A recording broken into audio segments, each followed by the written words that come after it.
después de mucho insistir y de mucho insistir y de mucho insistir, finalmente yo logro que el fiscal general de la República me dé una entrevista. ¿Cómo fue esa petición? ¿Cómo fue esa insistencia? Nada, me acerqué a la gente de prensa. Claro, eso fue una decisión política, darme la entrevista, porque yo tenía pidiéndoles una entrevista desde el día 1, por supuesto, de que empezó el caso. 6 meses. Exacto, 6 meses. Finalmente se las volví a pedir y ellos dijeron sí.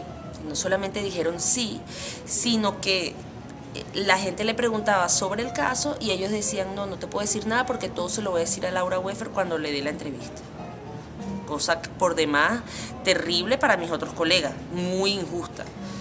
Además que los funcionarios públicos tienen la obligación de darte información. Está constitucionalmente establecido. ¿Y cómo te preparaste para esa entrevista? Wow, para esa entrevista me preparé entre comillas más psicológicamente que documentalmente porque esa era la entrevista, ya el caso en ese momento me lo sabía para adelante y para atrás. Por supuesto me senté durante todo el día para ver las preguntas específicas que le iba a hacer para que no se me escapara nada. ¿Y cómo es prepararse psicológicamente ante una entrevista como esa? Es duro porque además esa mañana, a las 7 de la mañana me había enterado que estaba embarazada. O sea que tenía la emoción de tener mi primer bebé y además de estar embarazada por primera vez y además tener que enfrentarme a ese momento. Claro, yo no sabía lo que me iba a enfrentar. Yo pensé, bueno, una entrevista normal y ya está. Prepararme psicológicamente es siempre pensar, siempre que a quien tienes adelante es un funcionario público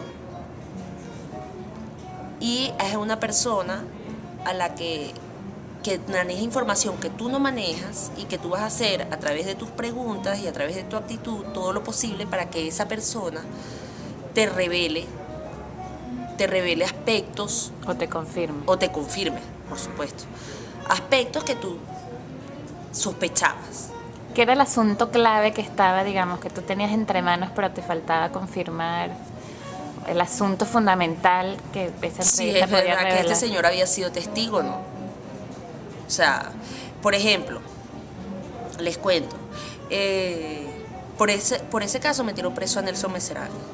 Un día, eso fue una de las fuentes vivas que sí se los puedo contar.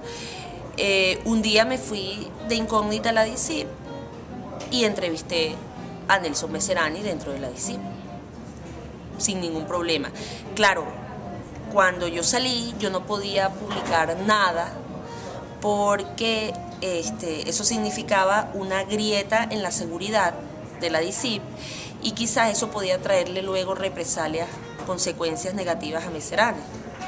Entonces tenía que manejarlo con muchísimo cuidado.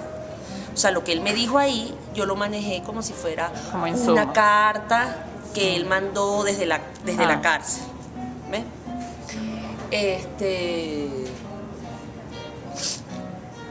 Entonces, realmente lo que queríamos saber era si este señor fue testigo del